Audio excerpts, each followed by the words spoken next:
The member from Dufferin-Caledon. Thank you, Speaker. My question is to the Minister of Children and Youth Services. Last week, as soon as the news broke that children with autism over 5 years old would no longer receive intensive behavioural intervention, I started hearing from families who were devastated by the minister and her broken promise. Families like the Sturgeons, whose son Daniel turned 5 this past November, has been on a waiting list for 2 years. Now, the minister's removed Daniel from the wait list because he's 5. Shame. Just imagine how devastated that is to be so close to receiving this necessary support and then having it ripped away from you. Shame. Families like the Sturgeons just don't trust you to do the right thing. Shame. Will the minister do the right thing today and reverse her decision to remove children like Daniel from accessing IBI therapy? Thank you. Minister of Children and Youth Services.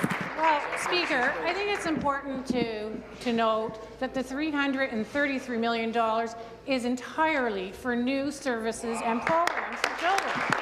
Let's not lose sight of that. And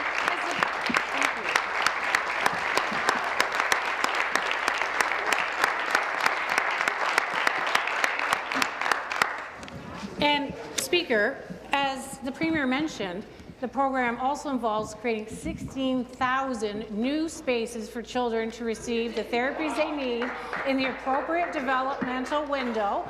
And as children over 5 transition off the IBI wait list, they will receive more services under the new integrated autism program.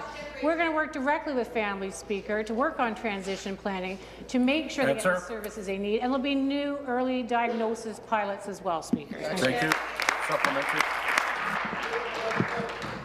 The minister wants to talk about other issues. I want to talk about the children over 5 who have been removed from a waiting list. You know, you made great hay talking about how there was going to be no more wait lists. I don't think anybody thought no more wait list means you're off. Another family, the McIsaac's son, Dale, was diagnosed with autism in June of 20... Come to order.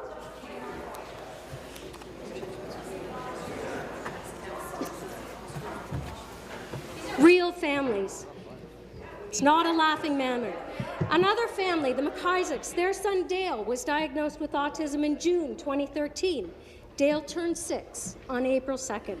Now there's no hope for him to receive IBI therapy from the province, and giving $8,000 to the McIsaac's to find their own supports until the solution while this family is currently paying over $16,000 per year for 8 hours of therapy. Speaker, when will the minister provide real support for families with children with autism? Be seated, please. Be seated, please. Thank you. Minister.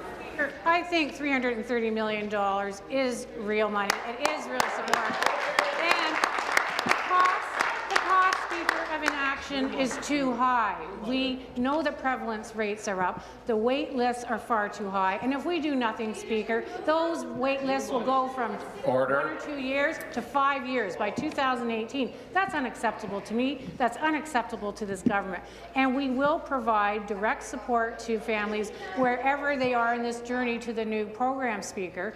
I think if the member is asking me that we should make further changes, I think what she's suggesting is it prevent children under the age of 5 from receiving the interventions when they need it most. Clinical experts have advised the Speaker about the appropriate developmental windows.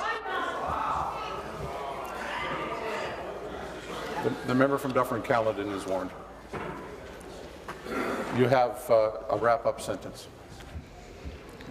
Thank you, Speaker. It's also important to note that the one-time funding for families who have children over the age of 5 coming off the list will receive enhanced ABA support when that $8,000 expires, and there'll be more support.